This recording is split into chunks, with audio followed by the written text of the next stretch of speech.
when the fight starts, we're kind of at this distance here. Yeah. When the fight breaks out, right? However I get in, I'm going to follow you. I'm going to walk you down. And I'm gonna. Yeah. Right, And I might take one on the way in. Yeah, but at some point you're going to run out of space. But I'm not. I'm gonna walk you. I haven't gone off the camera frame. Yeah, but And I can do this all day. yeah. And then you're now clinched. Yeah. So how are you going to get the punches off? And now we're here. Yeah. So this idea that you can fight from here doesn't wash with me.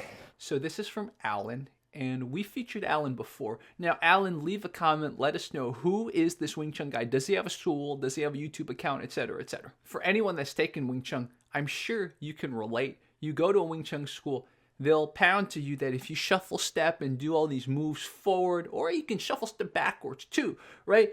It is a very efficient way to go linear. But what Alan's doing, that type of lateral movement that every MMA school, every jiu-jitsu school does as warm-up, side to side type of movement, right? Every person who's done jiu-jitsu MMA knows that's like a warm-up thing you do. It's pounded in your head. Hey, you can move this way. You can move this way. It's so funny that the Wing Chun person, he's not used to that type of movement from Alan. There is one thing I disagree with Alan on, and it's just a small thing. When you exit the clinch, it is a dangerous part of the exchange, right? Because to exit the clinch, no matter how brief, you are going to get into punch range. And I guess dirty boxing, Wing Chun crapping range. Alan, when he exited, he had his hands up. You can tell he's prepared for strikes to come. But you have to be careful, right? You have to be strategic when you exit the range. If you look at Muay Thai matches, a lot of times when they're clinch fighting, they'll wait for the ref to separate, huh? They don't try to disengage all the time. If you do throw out a punch and say you're trying to swing through rather than just a jab. So Boom. But yeah, still... but the point is that you did actually stiffen up. When I hit you, it's a full response. You can't do anything about that. That arm will go stiff. And if you don't step, you decided you're not going to step. Well, then... Boom.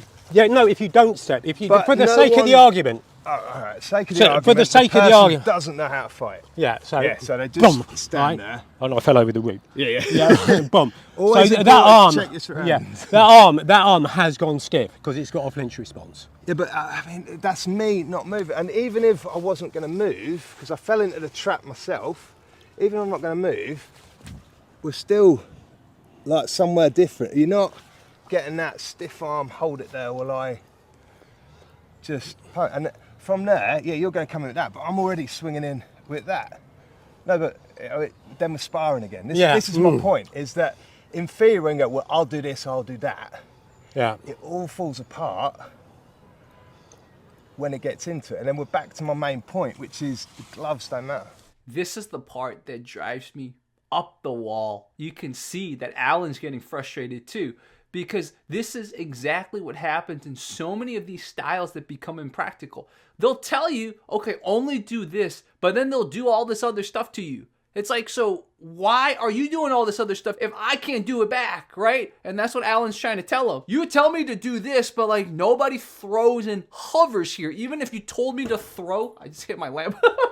Even if you throw, there's a response to hitting a stiff arm. It's not going to stay here. That's what Alan's saying. And then the guy's like, well, but then I'll hit you. And then Alan's like, yeah, okay, oh, you're going to hit me here. Okay, then we're going to fight, right? This is what is so annoying. If you guys remember when we went to that Tai Chi master push hands dude. We're like, oh, you can only stand there. Don't use any force, but he's doing all this stuff to us. This is the crux of the video. I think even if I just showed this without even showing the beginning, but the beginning was too awesome not to show. The Wing Chun guy, these bullshito people, they change the rules in their minds without even noticing. They change the rules without even noticing. I can't emphasize that enough. They'll add on, remove from you, but they themselves have the exception. I want you guys to go watch this full thing on Alan's channel, please, man. This was an awesome thing. Every time I watch this, I get something new. Yes, I've trained traditional martial arts, and I like traditional martial arts, but when I decided to learn how to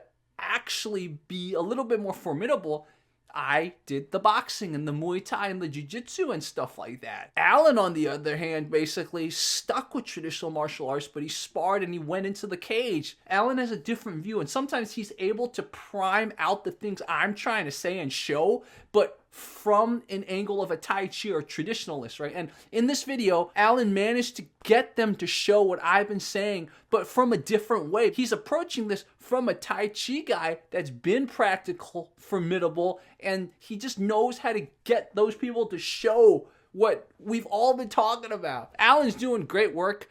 I do hope Alan finds a better thumbnail for his channel, because when I first saw him comment, I thought he was like a troll account until I looked at his videos. I was like, oh, this is the guy that's fought in the cage with Tai Chi. And guys, if you haven't seen my conversation with Alan, make sure to go check it out on Fight Commentary Chats. Okay, guys, talk to you soon.